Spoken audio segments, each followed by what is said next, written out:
May natagpuan nga akong sangyup na hindi mo na kailangan magluto, mare. Meron din sila ditong mga rice bowl, mga mare. Sa halagang 150 to 155 pesos nga ay makakatim ka na ng mga kakaiba nilang pagkain dito, mga mare. Ang maganda pa nga doon ay hindi mo na kailangan magluto. Kaya naman talagang sila na ang bahala sa'yo. By the way, eto nga pala ang menu nila para mas makita nyo at maniwala kayo sa akin. Meron nga pala sila ditong Korean sausage, corn dog and fries, something kimchi, rice and pop, spam fries, cheesy gnocchi bowl, sangyup meshera, chicken meshera, chicks and fries, at naked musubi. Bukod nga sa mga pagkain na pinakita ko ay meron din sila ditong self-cook ramyun bar na kung saan ikaw mismo ang magluluto ng noodles mo. Grabe, sobrang nag-enjoy ako nung natry ko to, mga mare. May mga Korean drinks din sila dito, mga mare, kaya naman talagang may enjoy nyo to. Marami kang pagpipilian ng mga noodles dito, mga mare. Tapos yung mga toppings nila dito ay mga abot kaya lang din. Kaya naman kung trip nyo yung mga ganitong food trip, mga mare, dayuhin nyo na tong Sangyup and Things. Located sila sa 2264 Ruby Street, San Andres, Manila. Katabi lang sila ng Sea Oil Gas Station. Sa weekdays nga nag-o-open sila ng 4 PM to 12 midnight. Sa weekdays naman open sila ng 12 AM to 12 midnight. At pwede din kayo magpa-deliver dito via Grab basta mag-PM lang kayo sa kanilang page. So paano, mga mare, food trip na ako ha. So mga mare, nandito nga pala tayo ngayon sa Sangyup and Things. Dito nga lang pala to sa San Andres, Bukid, Manila, mga mare.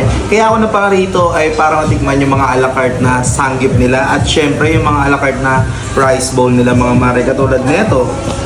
Kita mo yan? Design pa lang, panalo na. Spam yan eh. Syempre, eto yun oh. Kolomik man oy. So paano? Itikman ko na to. So mga mare, ito nga pala yung una kong in-order, yung Sangyup mess syrup nila, mga mare. 150 pesos lang yan. Iyan oh. Bali dalawang klase nga pala yan, mga mare. Ayan. Nasaan na yun, Ton?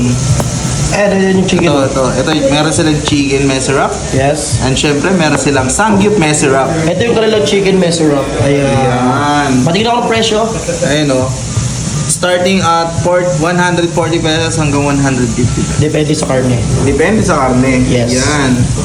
Shawarma. Shawarma. Pero yung laman ng wrap niya ay samgyup. Sangyup. Ayan. Soso natin dito sa dip sauce nila. Wow. Uy.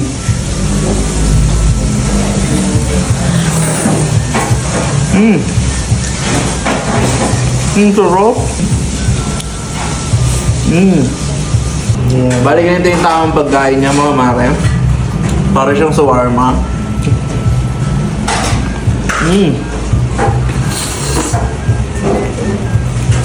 Ang sarap. Ito naman yung Korean sausage nila, mga mare. Ayan, grabe. Napakaraming sausage niya, no? Yung maliliit lang na ano. Pero panalo to. 125 pesos. Ayan. May mga corn na siyang kasama. So tara, tikman natin. Kuha tayo dito ng dalawang piraso. Tikman muna natin to.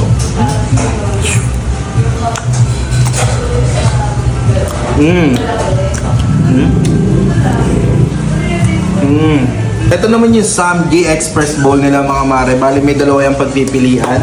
Pag beef, 130 pesos. Pag pork, 125 pesos. So muna natin to.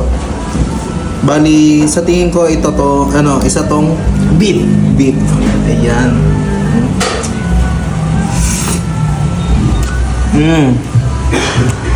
Malasa din. Hindi mo na kailangan magluto.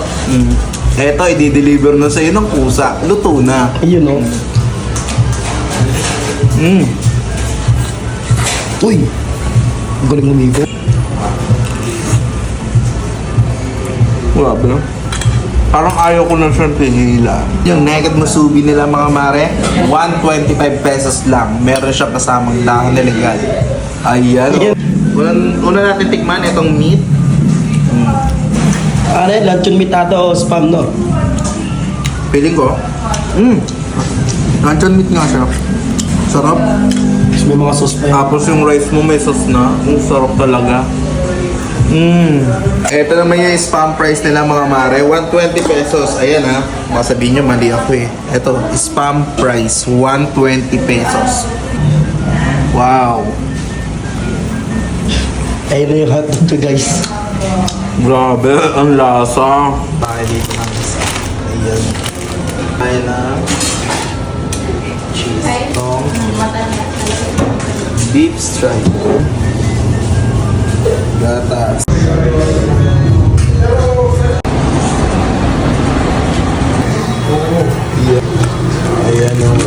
umiikot-ikot yan kasi ganyan yung ano.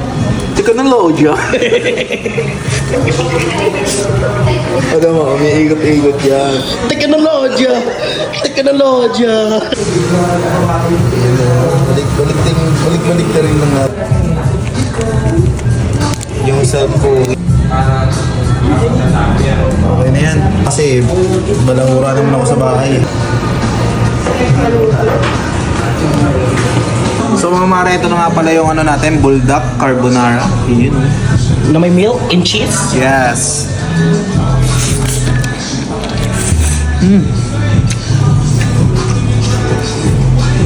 Grabe, ang sarap. Grabe.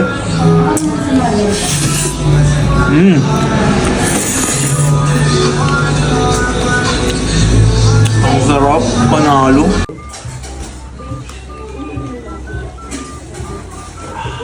Sarap.